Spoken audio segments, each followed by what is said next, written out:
I've been dash delivering for a few months now and enjoy the freedom of not having a boss order me around. I can play whatever music I want in my car and take jobs I want and skip the ones that tip poorly. I'm not saving much due to gas costs, but I am saving, and I was enjoying seeing new places and meeting new people. That changed after I received a notification for a $150 paying delivery. Immediately, I swiped accept and then pulled over to read it. I first expected this to be some out-of-state delivery to some rich individual longing for some Michelin-rated specialty. I regretted not checking the distance first, and after reading the address, I found it was a bit out in the sticks, but still very much worth the easy $150.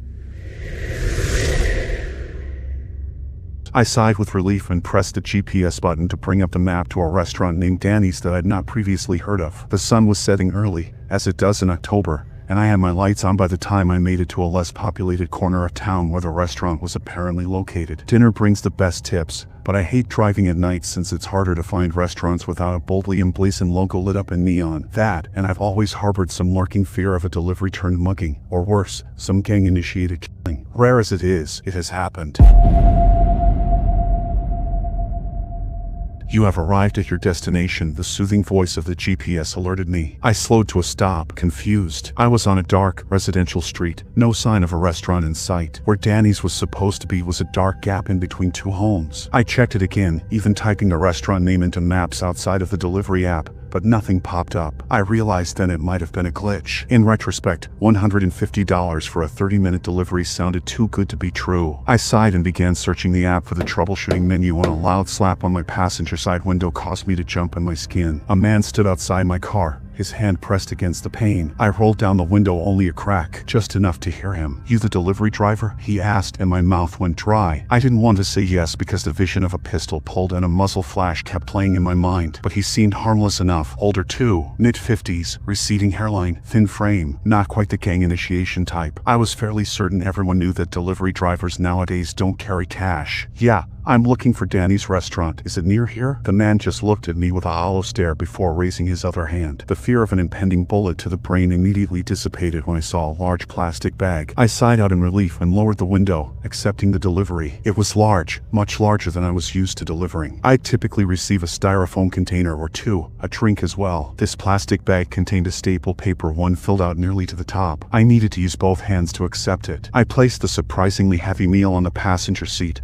staring at it for a moment before looking up again. "Thank you." My words tapered off as I realized the man was already a few yards back. I watched him disappear into the shadow-filled gap between houses. I have no idea where he was going or where he had come from. Dark curiosity led me back to the app to see what I was even delivering. My confusion only heightened when I read the order. Danny's, it simply said, where cheeseburger, fries, and the like would typically be listed for me to check off upon pickup. Despite the questions that kept tugging at my resolve, $150 for this awkward delivery was the overpowering factor. I swiped the slide after pickup bottom bar to continue the delivery. The GPS once again popped up, and I stared at the large green areas encompassing the pinpoint. My insides squirmed a bit at the revelation. The delivery address seemed to be dead in the middle of the woods.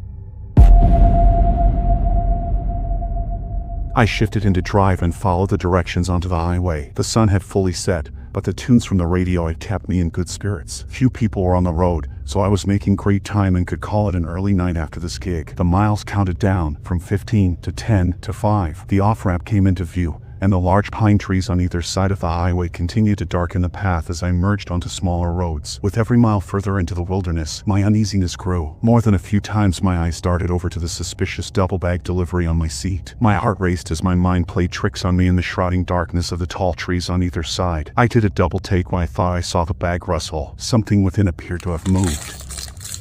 The last turn on the GPS signaled for me to take a left. It was a turnoff of the paved asphalt road and onto a dirt road that cut into the woods. I slowed to a stop and double-checked the app, praying there was some sort of mistake. On occasion, the wrong address was listed. No luck, however. My destination was half a mile into the dense wall of pines. I took the turn and slowly drove into the dark tunnel cutting through the arching trees. I could barely see the sky through the dense copse overhead, just darkness broken by the limb-like branches. With each rocking of the chassis and each bump in the narrow dirt road, that heavy bag on the passenger seat seemed to rustle. I fixed my eyes on the road, deciding not to look at it after I began to hear a faint noise emitting from the stapled inner bag, a noise that sounded like a faint wheezing.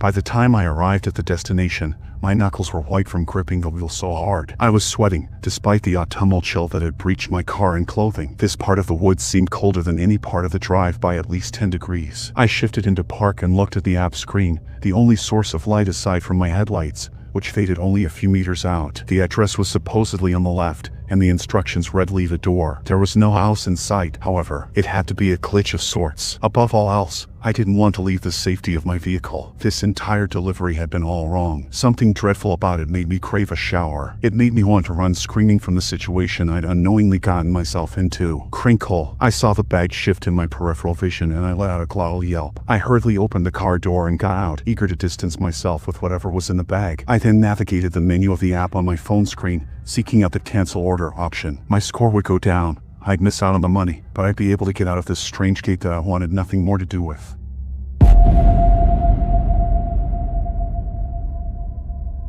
I was about to press confirm on the cancellation when I spotted the door. A few meters to my left, illuminated only faintly from the light of my phone screen, stood a door. It looked ancient, its thick wooden beams bone white from petrification. The design was archaic, something that belonged on the side of a medieval European church. Black steel hinges and latches ornamented it, but the most noticeable feature was the one it was missing. The door was housed in a frame of charred, black beams, but aside from that, it wasn't attached to anything. I stared at the structure and felt my heartbeat quicken. Dread and curiosity battled within my scrambling mind as it tried to register what this door was and why it was out there. I took a few hesitant steps towards it and felt the hairs on my body rise. With every step towards the detached door, the temperature dropped. I stepped around the unnatural thing to peer behind it, and sure enough, there was nothing behind it but endless trunks of trees. I'd made it this far and I just wanted to get my money and get out. With a few deep breaths, I returned to my car and opened the passenger door. With 2 hands, I lifted the heavy delivery, which shook in my shivering arms. It moved. Something gasped and gurgled from within, but I continued carrying the parcel over to that strange door. My teeth chattered from the chill as I placed the large bag on the dead leaves in front of the door. I took a photo to verify the delivery, then swiped to complete it. And with that, I rushed back to my car and got inside as quickly as possible.